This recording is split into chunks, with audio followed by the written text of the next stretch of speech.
Hey guys what's up. तो क्या हाल चाल है आप सबके।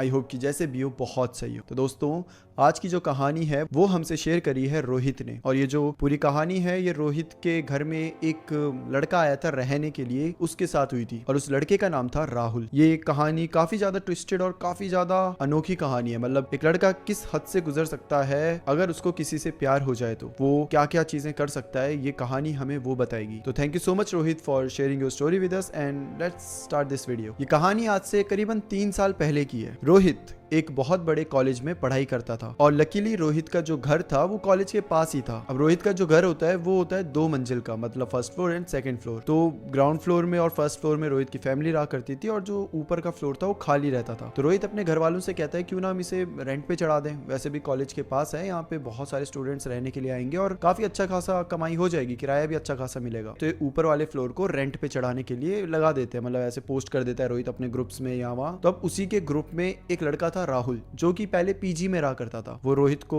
जानता है, ऐसे मतलब दोस्त नहीं है लेकिन दूर दूर से देखा एक दूसरे को, एक ही कॉलेज में पढ़ते हैं तो देखा हुआ है, ठीक है। तो अब जब रोहित का मैसेज आता है तो राहुल तुरंत रोहित को मैसेज कर देता है कि ब्रो कोई मिला क्या रहने के लिए। रोहित बोलता है नहीं यार कोई अभी तक तो नहीं मिला। राहुल बोलता है तो मैं रह सकता हूँ, मैं पीजी में रहता हूँ बट मैं एक्चुअली प्राइवेसी चाहता हूँ, मैं चाहता हूँ कि मेरा खुद का एक रूम हो। रोहित बोलता है भाई बहुत अच्छी बात है, फिर तो आजा, कल से ही आजा, रह ले, खाली पड़ा है, जब तेरी मर्जी है तब आजा। तो राहुल भी बोलता है कि यार कल से तो नहीं, एक बार मेरा मंथली मैंने दे दिया किराया तो मैं अगले महीने से शिफ्ट करता हूँ, बट तू चाहता है तो मैं तेरे को सिक्योरिटी डिपॉजिट अभी दे देता हूँ ताकि तू किसी और को ना दे। तो रोहित बोलता है कोई दिक्कत नहीं है, तू आ जाइए आराम से। ऐसे करके 1 महीना बीत जाता है। राहुल अपना सारा सामान लेकर रोहित के घर में शिफ्ट हो जाता है। अब पहले तो ये दोनों एक दूसरे को जानते नहीं थे, बट जब से राहुल रोहित के घर में शिफ्ट हुआ है अब दोनों में दोस्ती होने लग गई है। पहले 2-4 दिन तो रोहित उसे आसपास की चीजें दिखाता है कि अगर तुझे खाना चाहिए तो तू वहां जा सकता है, अगर तुझे नॉर्मल डेयरी का सामान चाहिए तो तू वहां जा सकता है। ऐसे ऐसे करके आगे पीछे का पूरा एरिया दिखाता है और फिर धीरे धीरे इनमें दोस्ती होने लग जाती है। राहुल के बारे में बताया जाए तो राहुल बहुत शरीफ सा लड़का है, मतलब बहुत बड़ा चश्मा पहन के रखता है, बाल एकदम एकदम तेल वेल लगा के रखता है। वो तो जैसे नर्ड होते हैं ना जो सिर्फ किताब में घुसे रहते हैं, राहुल बिल्कुल वैसा था। पढ़ाई में बहुत ऊपर, लेकिन किसी के साथ अगर सोशल होना है, किसी के साथ बातचीत करनी है तो उसमें काफी दूर था, उससे बातचीत नहीं होती थी दूसरों से, वो तो बस चुपचाप खड़े होकर बस ऐसे सर हिलाता रहेगा, इस टाइप का था। वहीं पर रोहित एकदम चिल बंदा था, वो अपना पढ़ाई भी करता था, दूसरी साइड स्पोर्ट्स में भी अच्छा था। तो रोहित का काफी अच्छा चल रहा था सब कुछ और उसके काफी सारे दोस्त थे जो कॉलेजेस में थे, लड़कियां भी लड़के भी। राहुल के करियर में कोई लड़की दोस्त नहीं रही है और रोहित की इतनी सारी लड़कियां दोस्त थी। तो ये सारी बातें करता रहता था रोहित राहुल से कि भाई तेरी भी उम्र हो गई है, कोई गर्लफ्रेंड बना ले, कुछ लड़कियों से बात कर ले। और राहुल भाई लाइक ना सर मुझसे ना हो सकता है ये सब, मैं नहीं करूंगा ये सब। तो राहुल का ऐसा रहता था। धीरे धीरे इनकी दोस्ती गहरी होने लगी। अब साथ में कॉलेज जाना, कॉलेज से आना, कॉलेज के बाद भी कहीं घूमने जाना तो साथ ही जाना, इनका ऐसा चलने लगा। जब रोहित राहुल को काफी अच्छे से जानने लगा तो रोहित को एक बात पता चलती है कि राहुल को उन्हीं के क्लास की श्रेया नाम की लड़की पसंद थी। अब ये जो श्रेया थी ये ऐसी लड़की थी जिसके पीछे सिर्फ राहुल नहीं बल्कि शायद कॉलेज का हर एक लड़का था। बेहद सुंदर और एथलेटिक, काफी अच्छी, मतलब जिम जाना, स्पोर्ट्स में, इन सब में वो काफी ऊपर थी। पढ़ाई में थोड़ी पीछे थी लेकिन बाकी चीजों में वो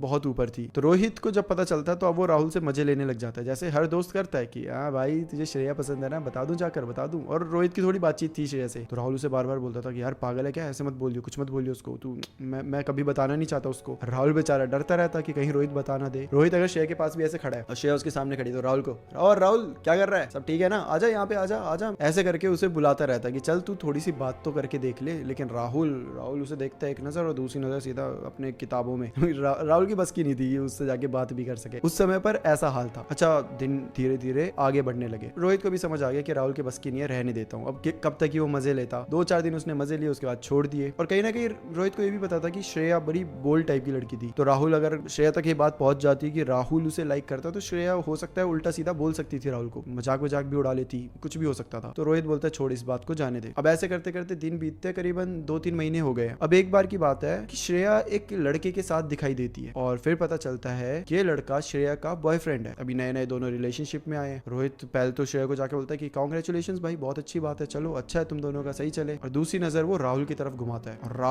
राहुल तो भाई उसे डिप्रेशन हिट कर चुका है। इस समय पर वो बस चुपचाप खड़ा है, आंखें उसकी ऐसे लग रहा है कि अब बस बहने वाली है, लाल हो चुकी है, और कुछ नहीं बोल रहा, चुपचाप जाके अपने डेस्क में बैठ गया और वापिस से वही अपनी किताबों में लग गया। रोहित भी समझ गया कि ठीक है यार, राहुल को भी बेचारे को बुरा लगा होगा, लेकिन कितना बुरा लगा होगा ये शायद रोहित को भी नहीं पता था। राहुल उस दिन हाफ, मतलब मैंने बताया ना, पढ़ाकू है, बहुत पढ़ाकू है, शायद फर्स्ट आता था उस समय पर। वो बंदा हाफ डे लेकर वहां से चला गया, कॉलेज से चला गया वापस घर की तरफ, और रोहित को भी नहीं बताया। ऐसे लोग साथ में आया जाया करते थे, लेकिन इसने रोहित को भी नहीं बताया। रोहित को भी बड़ा अजीब लगा कि भाई राहुल जैसा बंदा पढ़ाई छोड़कर घर चला गया, ऐसा कैसे हो सकता है, ऐसा हो ही नहीं सकता। पहले तो आगे पीछे ढूंढता भी है उसे, लाइब्रेरी चलेगा, यहाँ वहां चलेगा, जहाँ उसे लगता है कि राहुल मिलेगा, लेकिन राहुल कहीं नहीं मिलता। राहुल को कॉल करने की कोशिश कर रहा है, राहुल उठा नहीं रहा। तो रोहित क्या करता है, अपनी मम्मी को कॉल करता है, और मम्मी बताते हैं कि हाँ बेटा, राहुल तो आ गया, करीबन आधा घंटा पहले पहुंच गया वो यहाँ पर। रोहित बोलता बड़ी अजीब बात है यार, ऐसा क्या हो गया, इसको पागल ही हो गया लड़की के पीछे। रोहित को गुस्सा भी आ रहा है कि यार ऐसा क्यों कर रहा है। ठीक है, वो किसी लड़की को चाहता था, उस लड़की का कोई और बॉयफ्रेंड है, और रोहित के लिए नॉर्मल था। रोहित वाज लाइक कि उसके भी दिल टूटे हैं। रोहित का ये डायलॉग होता था, मेरे भी बहुत दिल टूटे हैं भाई, लेकिन ऐसा एक्ट मैंने कभी नहीं किया। तो राहुल के लिए भी वो यही चीजें सोच रहा था कि राहुल भी बहुत नॉर्मल इन चीजों को लेकर डील करे, लेकिन राहुल ऐसा नहीं था। राहुल को पहली बार शायद किसी से इतना लगाव हुआ था, और पहली बार में उसका दिल टूट चुका था। अब क्या होता है कि रोहित भी घर जाता है कॉलेज खत्म होने के बाद, और जब घर जाता है तो राहुल के गेट में जाके नॉक करता है कि भाई बाहर आ। तो राहुल बाहर ही नहीं आता, वो गेट ही नहीं खोलता। रोहित सोचता है कि भाई रो रहा होगा, सो रहा होगा, जो भी है। रोहित चला जाता है, रात हो जाती है, राहुल का कोई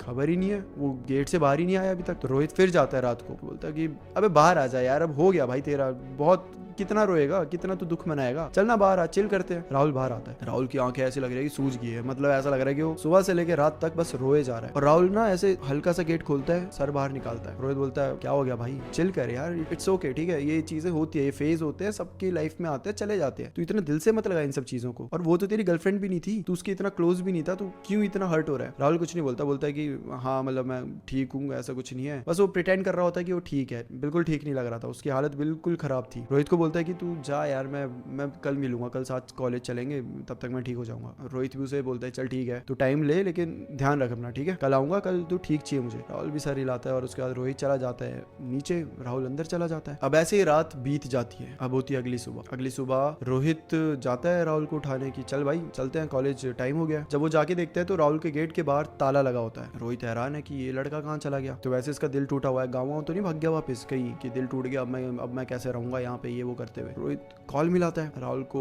कॉल लग रही है, लेकिन वो उठा नहीं रहा। रोहित को कुछ समझ नहीं आ रहा, टाइम भी हो रहा है कॉलेज का, तो बोलता है चल छोड़ भाई, ये पागल वागल हो गया, खुद आ जाएगा कॉलेज, बोल के रोहित कॉलेज चला गया। जब क्लास में जाके देखते हैं तो राहुल ऑलरेडी क्लास में मौजूद होता है। रोहित को बड़ा गुस्सा आता है कि ये क्या हरकत है, हमेशा हम साथ आते हैं, मैं इसका वेट कर रहा हूँ, और ये बेवकूफ मुझे बिना बताए आ गया। रोहित जाता है उसके पास और बोलता है क्या कर रहा है तू, पागल वागल हो गया क्या, कल भी ऐसे अजीब बिहेव कर रहा है, आज तू बिना बताए आ गया, मैं तेरा वेट कर रहा था, इतनी जल्दी थी तो बता देता, मैं तेरा वेट ही नहीं करता। राहुल उसे कुछ बोलता ही नहीं है, बोलता है कि हाँ कोई नहीं, मैं भूल गया बताने, ऐसे ऐसे करके टाल देता है बात को। और ये वो पॉइंट था जहाँ रोहित नोटिस करने लगता है कि राहुल ना बड़ा अजीब बिहेव कर रहा है। मतलब नॉर्मली राहुल ऐसा बिल्कुल बिहेव नहीं करता था, वो रूड का आर भी उसके अंदर नहीं था, लेकिन इस समय वो इतना रूडली बात कर रहा था कि बता नहीं सकते। मतलब रोहित के अंदर ऐसा बीत रहा था कि जैसे मान लो किसी की गर्लफ्रेंड है, बहुत अच्छे से उससे बात चल रही है, और गर्लफ्रेंड के साथ अचानक से ब्रेकअप हो गया, उसने आपको हर जगह से ब्लॉक कर दिया, और फिर आप उसे कॉल करके बोलते हो कि अरे क्या हो गया, मेरे को ब्लॉक क्यों करा, और फिर वो बोलती है कि हाँ भाई कौन है तू, चल निकल जाए यहाँ से, अब मेरे को कोई और मिल गया है।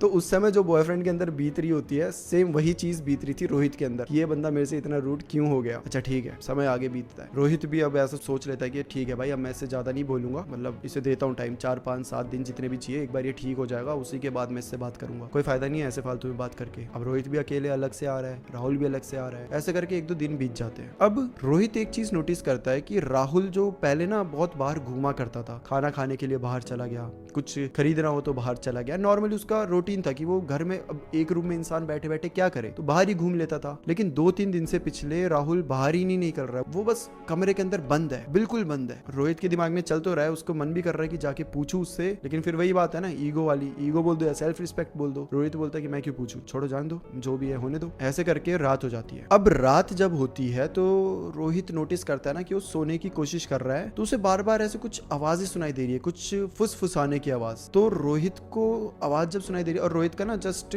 ये उसका रूम है, तो इस रूम के ऊपर वाला ही राहुल का रूम है, ठीक है। तो रोहित को लगता है कि राहुल में भी पढ़ाई कर रहा होगा इस समय पर, लेकिन जो आवाज आ रही थी ना वो पढ़ने की नहीं आ रही थी, वो ऐसा लग रहा था कुछ चैंट कर रहा है, पता नहीं क्या कर रहा है। और बीच बीच में थोड़ी और आवाजें भी आ रही थी, जैसे वो जमीन में कुछ मार रहा है रोहित, इस टाइप की आवाजें आ रही थी, ठक ठक ठक करके। राहुल को समझ नहीं आता है कर क्या रहा है। अगले दिन सुबह होती है, रोहित बोलता है पागल पागल हो गया, पूरी रात पढ़ाई करी है इसने, क्योंकि पूरी रात वो आवाज आ रही थी। रोहित फिर जाता है राहुल के रूम के बाहर और उसे लगता है कि राहुल अब सो रहा होगा। ऑब्वियसली पूरी रात अगर पढ़ाई करी है तो सो रहा है। और यहाँ पे कॉलेज के एग्जाम्स आ चुके हैं, मतलब आज के दिन से एग्जाम शुरू हो रहे हैं। तो रोहित जाता है कि इसे उठा देता हूँ, ये पागल कहीं सोता ना रह जाए। तो नॉक करता है, एक बार तो कोई खोलता नहीं, तो फिर रोहित चिल्लाने लग जाता है कि राहुल राहुल खोल, सोया है क्या अभी तक, कॉलेज जाना है भाई, उठ जा। तो एकदम से आवाज आती है कि कोई चल के आ रहा है। कोई चल के आया और गेट खोला। गेट ना सिर्फ इतना सा खोला, इतना सा कि बस राहुल की इतना सा पार्ट दिख रहा है। और राहुल बोल रहा है हाँ बोल। और रोहित बोल रहा है कि तू उठ गया है ना, आज एग्जाम है, कल तू पूरी रात मेरे ख्याल से पढ़ाई वढ़ाई कर रहा था, तो उठ गया ना। बोलता है हाँ उठ गया, ठीक है चल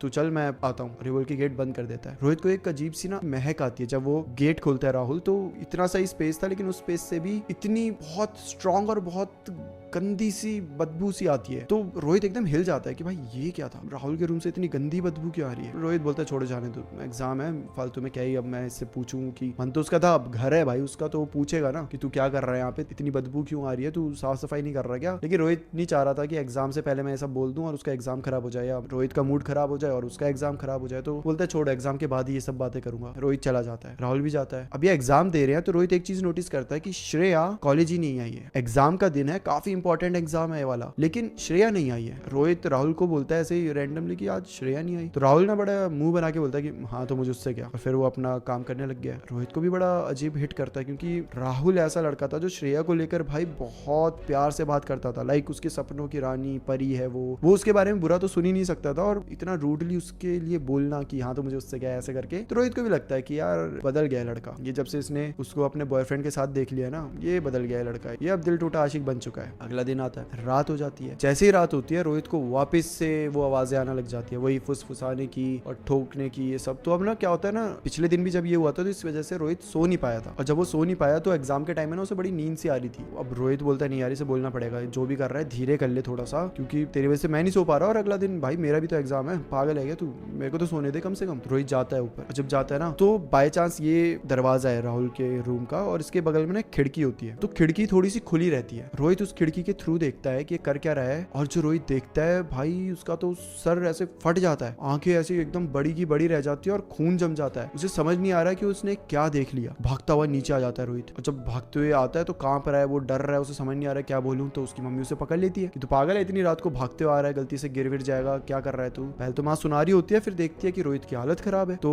रोहित को बिठाती है और बोलती है क्या हो गया, क्या देख लिया ऐसा तूने, ऊपर ही तो गया था, क्या हो गया। तो रोहित अपनी मम्मी को बताता है कि मम्मी रूम के अंदर ना राहुल था, और उसने अपने दीवारों में श्रेया के फोटोज चिपका के रखी है, और जमीन पर एक कौवा मरा पड़ा है, कौवा काले रंग का कौवा है, जिसकी गर्दन उसने ऐसे पूरी ट्विस्ट कर दी है और तोड़ दी है, और वो मरा पड़ा है। और उसके आगे एक बॉल है जिसमें लाल रंग का, पानी तो नहीं बोलूंगा क्योंकि कौवा मरा पड़ा है तो पक्का वो खून था, मतलब वो पानी तो नहीं लग रहा था, बिल्कुल गाढ़ा गाढ़ा लाल रंग खून था वो। और राहुल ने वहां पे एक ऐसे सर्कल सा बनाया, उसके बीच में बैठ के कोई मंत्र जाप कर रहा है। जब रोहित की मम्मी ये सब सुनती है, वो सीधा समझ जाती है कि क्या चल रहा है। वो रोहित को बोलती है कि बेटा देखो, कुछ भी हो जाए तुम इस इंसान से पंगा मत लेना, क्योंकि अगर इसने तुम्हें टारगेट कर लिया तो लंबा चलेगा, और इस टाइप के इंसान खतरनाक होते हैं, मैं देखती हूँ, ये बड़ों का मामला है, बड़ों को हैंडल करने दो। तो रोहित बोलता है कि ठीक है ठीक है। रोहित भी समझ गया था चल क्या रहा है, ये उसे भी पता है काला जादू ये सब के बारे में। रोहित पूरी रात ये सोच रहा है कि जिसको मैं अपना दोस्त समझता था, जिसके साथ मैं लिटरली उठता बैठता था, खाता था, सब मतलब आना जाना, खुशियां बांटना, दुख बांटना, वही दोस्त ये सारी चीजें करता है। क्या वो सच में मेरा कभी दोस्त था भी। अब रोहित को राहुल से डर लगने लगा है। सुबह होती है, जब राहुल कॉलेज के लिए जा रहा है तो रोहित उससे पहले ही निकल गया कि मेरे को बस वो दिखे ना। क्लास में भी रोहित जो बार बार राहुल के पास आ ही जाता था, मतलब अब इनके बीच बात थोड़ी कम हो रही थी, बट फिर भी आ जाता था बात करने के लिए। रोहित तो भाई राहुल की तरफ देख भी नहीं रहा, कुछ नहीं बोल रहा, चुपचाप बैठा हुआ, अपने चुपचाप अपना पेपर दिया और वहां से फिर चला गया। वैसे करके अगला दिन आता है और फिर रोहित को वही आवाज सुनाई दे रही है राहुल के जपने की, मंत्र जपने की। डर भी लग रहा है लेकिन गुस्सा भी आ रहा है। गुस्सा इस बात से कि ये मेरे ही घर में आकर ये सब कर रहा है, किसी जानवर को मारा जा रहा है, खून रखा हुआ है, श्रेया बेचारी, और उसको हिट करता है कि श्रेया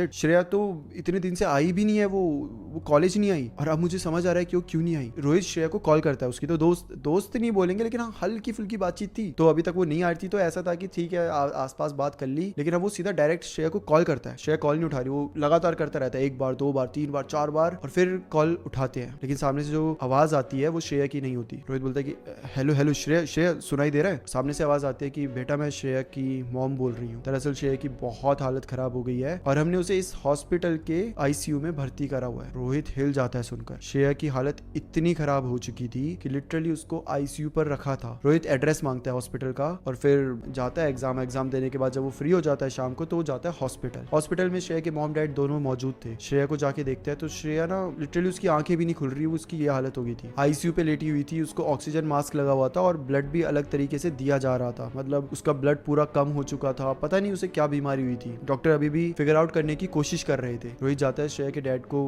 बोलता है कि अंकल आपको एक बात बतानी है। डैड बोलता है कि बताओ बेटा क्या हुआ। तब रोहित बताता है कि राहुल के बारे में, कि मेरे ऊपर वाले फ्लोर में एक लड़का रहता है और मुझे लगता है श्रेया की हालत उसकी वजह से हुई है। श्रेया के डैड को समझ नहीं आ रहा है कि क्या बोल रहा है तू, ऐसा कैसे हो सकता है। रोहित सब कुछ बताता है कि वो काला जादू करता है, वो हर रात को ऐसा कर रहा है और जब से उसने सब चीजें चालू करी है तभी से श्रेया की तबीयत इतनी बुरी हुई है। लेकिन डैड है बोल रहा है कि नहीं यार ऐसा कुछ होता नहीं है ये वो, लेकिन कहीं ना एक साइड उन्हें ये भी लग रहा है कि अगर ऐसा हो सच में तो सवाल यहाँ पर बेटी का है, तो वो कोई भी रिस्क नहीं ले सकते, कोई भी ऐसी चीज को इग्नोर नहीं कर सकते। तो रोहित को बोलते चल मेरे साथ चल और मुझे दिखा। रोहित श्रेया के डैड को लेकर अपने रूम में पहुंच जाता है और ना अब दोनों वेट कर रहे हैं रात होने का। जैसे ही रात के करीबन 12-1 बजते हैं, इन्हें वापिस से वो आवाज आने लग जाती है राहुल की, वो कुछ मंत्र जपने की। दोनों चुपचाप ऊपर जाते हैं और वापस से उस विंडो से दिखते हैं। दरअसल राहुल को आइडिया ही नहीं था कि उसकी विंडो इतनी हल्की सी खुली हुई है, तो उसने कभी ध्यान ही नहीं दिया और उसने कभी बंद ही नहीं करी, तो जब ये चाहे तब उस विंडो के थ्रू वो देख सकते थे। श्रेया के डैड देखते हैं कि उसकी बेटी की इतनी सारी तस्वीरें राहुल के रूम में लगी हुई थी। कुछ तस्वीरों के ऊपर वो जो लाल रंग का खून था वो भी लगा हुआ था और कुछ तस्वीरें जमीन पर भी गिरी हुई थी। और एक जो सबसे अजीब बात थी वो ये थी कि एक बॉल रखा हुआ था जिसमें वो पूरा खून था, उस बॉल के अंदर एक गुड़िया सी भी थी, इतनी छोटी सी गुड़िया होगी करीबन काले रंग की, वो उस बॉल के अंदर डुबा के रखी हुई थी। श्रेया के डैड भी समझ जाते हैं कि रोहित ने जो भी चीजें बताई है सब कुछ सही थी, कि राहुल कुछ बहुत गलत कर रहा है। दोनों नीचे आ जाते हैं। रोहित की मम्मी श्रेया के डैड से बात करते हैं कि हाँ हमें पता है कुछ कर रहा है और आप प्लीज टेंशन मत लीजिए, हम कुछ करते हैं इसका। श्रेया के डैड भी वहां से चले जाते हैं हक के, मतलब ऐसा लग रहा था कि वो ना शौक में चले गए। कोई भी जाएगा अगर किसी को ऐसे रैंडमली पता चले कि उसकी बेटी के खिलाफ इतना बड़ा षड्यंत्र रचा जा रहा है, लिटरली काला जादू करा जा रहा है, तो कोई भी बाप शौक में चला जाएगा। श्रेया के डैड वहां से चले जाते हैं। रात के करीबन 3-4 बज रहे होंगे, वहां से चले जाते हैं। रोहित रोकता भी है कि अंकल सुबह होने दो तब जाना है। वो बोलते नहीं कोई बात नहीं, अपनी गाड़ी में बैठते चले जाते हैं। अगली सुबह क्या होता है ना, रोहित की मम्मी जाती है राहुल के रूम में और राहुल को बोलती है कि बेटा हमारे रिलेटिव्स आने वाले हैं, तो बेटा आपको ना ये रूम छोड़ना पड़ेगा। राहुल भी बिना कुछ बोले बोलता है कि ठीक है आंटी जी, मुझे आप 1-2 दिन का समय दो, मैं छोड़ दूंगा। और 1-2 दिन बाद राहुल पूरे रूम को छोड़कर चला जाता है। आज तक राहुल को ये बात पता ही नहीं है कि उसके बारे में रोहित, उसकी फैमिली, श्रेया, उसकी फैमिली सबको पता चल चुका था। और रोहित की मम्मी ने ये सब चीजें इसलिए नहीं बताई क्योंकि अगर वो बोलती कि हमें पता है तू काला जादू कर रहा है, ये कर रहा है, वो कर रहा है, कहीं राहुल का अगला टारगेट रोहित ना हो, क्योंकि इन लोगों का कोई भरोसा नहीं है। इनको बस इनके पास भाई अपार शक्तियां हैं। कैसे है भाई, इनके पास अपार शक्तियां हैं। फोटोज ले ली, कुछ ले ली, किसी भी चीज से ये तुम्हारे ऊपर कुछ ना कुछ काला जादू कर सकते हैं। तो रोहित की मम्मी नहीं चाहती थी कि राहुल के ये बस बैड साइड में आ जाए, तो बस अच्छे से प्यार से बोलकर राहुल को अपने घर से निकाल दिया। और वहां पे जो श्रेया के पापा थे वो श्रेया को लेकर त्र्यंबकेश्वर मंदिर चले गए। त्र्यंबकेश्वर मंदिर बहुत पूजनीय मंदिर है और वहां पर उन्होंने श्रेया के साथ 7 से 10 दिन बिताए हैं। और इसके बाद राहुल का क्या हुआ किसी को नहीं पता। रोहित ने ना तो ज्यादा जानने की कोशिश करी, राहुल भी गायब हो चुका था। 6 महीने बीत जाते हैं। श्रेया तो आने लग गई थी, 1 महीने बाद वापस कॉलेज में आने लग गई थी और धीरे धीरे ना सब में बात फैल चुकी थी कि जो राहुल नाम का लड़का था ना, वो जो सिर्फ पढ़ाई में पड़ा रहता था, भाई वो बहुत खतरनाक लड़का था। उसने ये सब करा श्रेया के साथ। ये क्लास के क्या यूं समझो कॉलेज के हर लड़के को पता चल चुका था। अब 6 महीने बाद राहुल वापस कॉलेज में आता है। सब उसे देख के हक्के बक्के रह जाते हैं। रोहित उसे देखता है तो रोहित को समझ नहीं आ रहा मैं इसे क्या बोलूं। और श्रेया तो लिटरली उसे चाटे मारने जा रही थी, लेकिन उसके दोस्त उसे रोक लेते हैं कि तू पागल है क्या, तू चुपचाप बैठी रहे यहाँ पर। राहुल आता है, अपना सर्टिफिकेट लेता है। दरअसल उसने कॉलेज चेंज कर लिया था, तो जो एंडिंग में वो जो सर्टिफिकेट्स और कुछ डॉक्यूमेंट्स ही होते हैं वो सब लेता है और वहां से चला जाता है, बिना रोहित से मिले, बिना उससे बात करे। बस आया, इन्होंने उसे 2-4 मिनट के लिए देखा, चला गया। और उसके बाद राहुल का क्या हुआ, वो कहाँ पर है, किसी को नहीं पता। श्रेया अब इस समय एकदम ठीक है और अपने उसी बॉयफ्रेंड के साथ ही है। रोहित ने उसके बाद अपना घर बिल्कुल रेंट पे नहीं चढ़ाया। आज आज के टाइम में भी उसका घर खाली है। जब राहुल चला गया ना तो रोहित और उसके घर वालों ने पूरे घर की शुद्धि करवाई, वहाँ पे पूजा रखवाई पूरी, और फिर पूरे घर को ठीक करवाया। और उस दिन से लेकर आज तक कितने साल हो गए हैं, रोहित ने किसी को अपने घर में रेंट पे नहीं आने दिया। वेल, ये थी दोस्तों राहुल की कहानी, ये थी रोहित की कहानी, और ये थी श्रेया की कहानी। ये हमें बताती है कि कैसे एक इंसान जब हद से ज्यादा प्यार कर बैठता है वो किसी भी लिमिट तक जा सकता है उसको पाने के लिए। वेल, बॉलीवुड स्टाइल में देखो तो ये चीज अच्छी लगती है कि किसी भी हद तक जा सकता है उसको पाने के लिए, लेकिन जो जितना पॉजिटिव साइड जाता है ना, कोई कोई बंदे उतने ही नेगेटिव साइड भी चले जाते हैं। वो मैंने बहुत ऐसे केस सुने हैं जो नॉर्मल लड़के होंगे, नॉर्मल जिंदगी चल रही है, उनकी एक गर्लफ्रेंड है, अच्छी खासी जिंदगी है, फ्यूचर उन्होंने डिसाइड करके रखा है, एंड देन सडनली गर्लफ्रेंड उन्हें छोड़ देती है या फिर उनका ब्रेकअप हो जाता है, जो भी हो। और जब वो लड़कों के साथ ऐसा होता है या फिर वाइसा वर्सा लड़की के साथ ऐसा होता है तो ना ये लॉस को सह नहीं पाते। कुछ लोग होते हैं वो इससे डील कर लेते हैं कि ठीक है यार, कोई गया, टाइम लगेगा, हील हो जाएगा, और टाइम के साथ हील हो भी जाता है। इतना भी गहरा जख्म हो, समय हील कर देता है। लेकिन कुछ लोग होते हैं बेसब्रे, उनको लगता ही नहीं है कि उनका ये जो जख्म है ये हील हो सकता है। उनको चाहिए कि हमें तो सिर्फ वही चाहिए, चाहे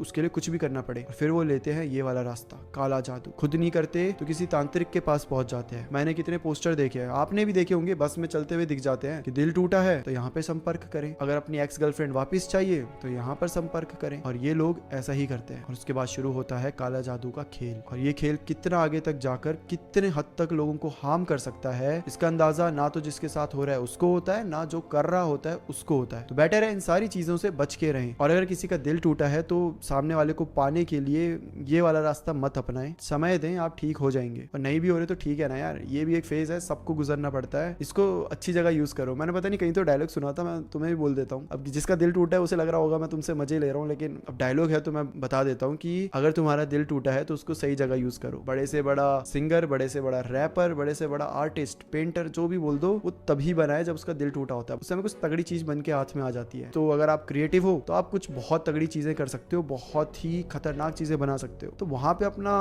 गुस्सा या अपना दुख दर्द लगाओ, यूज करो उसका, और देखना आगे चल के यही चीजें तुम्हें सुपर हिट बना देगी। मुझे समझ नहीं आ रहा है कि टॉपिक कैसे हॉरर से कहीं लव गुरु साइड जा रहा है, बट ठीक है, that's it for today. Okay, तो bye bye and take care. इससे पहले मैं और चीजें बोलूं और ज्ञान बांटूं, बाय बाय।